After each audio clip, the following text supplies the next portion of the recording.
KGF இந்த ஒரு படம் போதும் உலக சினிமாவையே திரும்பி பார்க்க வச்சது. அதுக்கப்புறம் நம்ம சூப்பர் ஸ்டார் யஷ் நடிக்கிற முதல் படம் டாக்ஸிக்.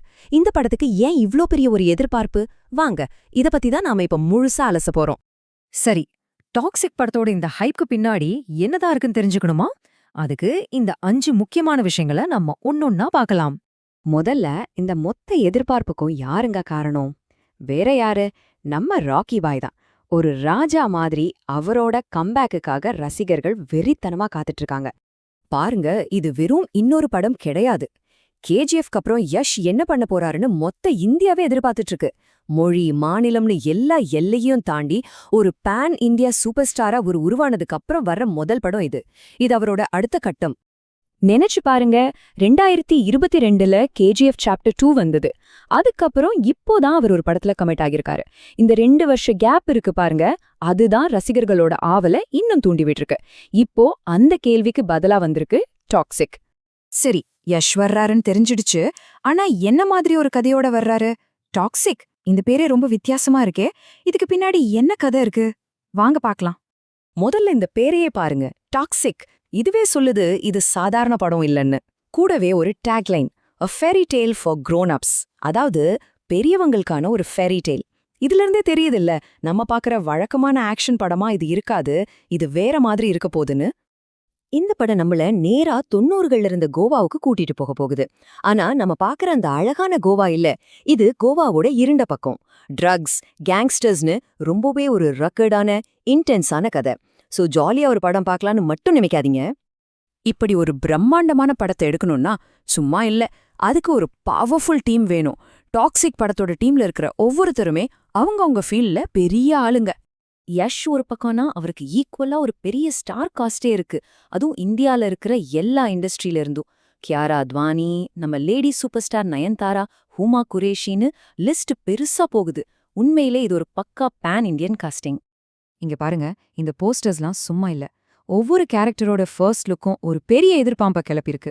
இவங்க ரோல் என்னவா இருக்கும், கதையில இவங்களுக்கு என்ன முக்கியத்துவம்னு இப்பவே ஒரு பெரிய சஸ்பென்ஸ் ஸ்டார்ட் ஆகிடுச்சு. கேமராக்கு முன்னாடி மட்டும் இல்ல, பின்னாடியும் ஒரு பயங்கரமான டீம் இருக்கு. ஒரு பக்கம் அவார்ட் படங்கள் எடுக்கிறதுல ஃபேமஸான கிது மோகன்தாஸ் டைரக்டர், இன்னொரு பக்கம் ஜான்விக் படத்துக்கெல்லாம் ஃபைட் கொரியோகிராஃப் பண்ண ஹாலிவுட் ஸ்டண்ட் மாஸ்டர். இந்த காம்பினேஷனை யோசிச்சு பாருங்க, செம்மையா இருக்குல்ல?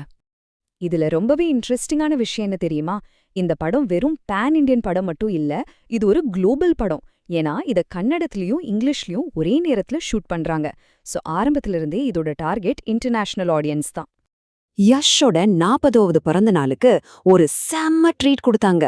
அவரோட புது கேரக்டர் ராயாவை உலகத்துக்கு அறிமுகப்படுத்தினாங்க. அந்த டீசர்ல அப்படி என்னதான் இருந்துச்சு? வாங்க அத டீட்டெயிலா பார்க்கலாம். அந்த டீசரே ஒரு சின்ன கதை மாதிரி தான். ஒரு கல்லறையில ஒரு ஃபங்க்ஷன் நடந்துட்டு இருக்கு. திடீர்னு கேங்ஸ்டர்ஸ் உள்ள வர்றாங்க. அவங்க ஒருத்தருக்காக வெயிட் பண்றாங்க. அப்போ குடிபோதையில ஒருத்தர் வந்து ஒரு பாம்பு வச்சுட்டு போறான். அடுத்த செகண்ட் மொத்த இடமும் வெடிச்சு செதறுது. அந்த நெருப்புக்கு நடுவுல நடந்து வர்றான் பாருங்க, அவன்தான் ராயா. கையில மிஷின் கன், வாயில சுருட்டு. இதுதான் ராயாவோட ஃபர்ஸ்ட் லுக். ஆனா இந்த லுக்கை விட முக்கியம் அவனோட கேரக்டர். படக்குழு என்ன சொல்றாங்கன்னா, அவன் யாருக்காகவும் எதையும் மாத்திக்காத முழுக்க முழுக்க ஒரு கெட்டத்தனம் நிறைஞ்ச ஆளா இருப்பானா. டீசரோட கடைசியில வர்ற அந்த ஒரு லைன், டாடி இஸ் ஹோம், போதும் அவனோட ரிட்டர்ன் எவ்வளோ கொடூரமா இருக்கும்னு சொல்லுது. சிம்பிளா சொல்லணும்னா இவன் நம்ம வழக்கமா பாக்குற ஹீரோ மாதிரி இல்ல, ஒரு பக்கா ஆன்டி ஹீரோ. சரி, இவ்ளோ பெரிய ஹைப்போட வர டாக்ஸிக் படத்துக்கு பாக்ஸ் ஆஃபீஸ்ல ஒரு பெரிய போட்டியே காத்துட்டு இருக்கு. என்ன போட்டி அது? வாங்க பார்க்கலாம்.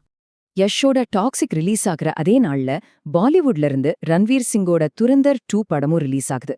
ரெண்டுமே பெரிய பட்ஜெட், பெரிய ஸ்டார்ஸ் நடிச்ச ஆக்ஷன் படங்கள். சோ 2026ல இதை விட ஒரு பெரிய பாக்ஸ் ஆஃபீஸ் கிளாஷ் இருக்காதுன்னு இப்பவே பேச ஆரம்பிச்சிட்டாங்க. நோட் பண்ணிக்கோங்க, மார்ச் 19, 2026. இது சும்மா ஒரு ரிலீஸ் டேட் இல்ல, யுகாதி பண்டிகை வீக்கெண்ட் வருது.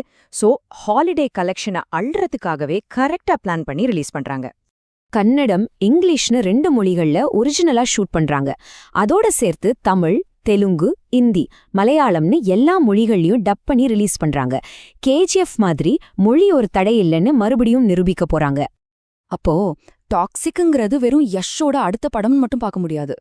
இந்திய சினிமாவை உலக லெவல்ல அடுத்த கட்டத்துக்கு எடுத்துட்டு போக முடியுமான்னு டெஸ்ட் பண்ற ஒரு படம் இது. கேஜிஎஃப் ஒரு பெரிய அலைய உருவாக்குச்சுன்னா டாக்ஸிக் அதை ஒரு சுனாமியா மாத்துமா? 2026 வரைக்கும் காத்திருந்து தான் பார்க்கணும்.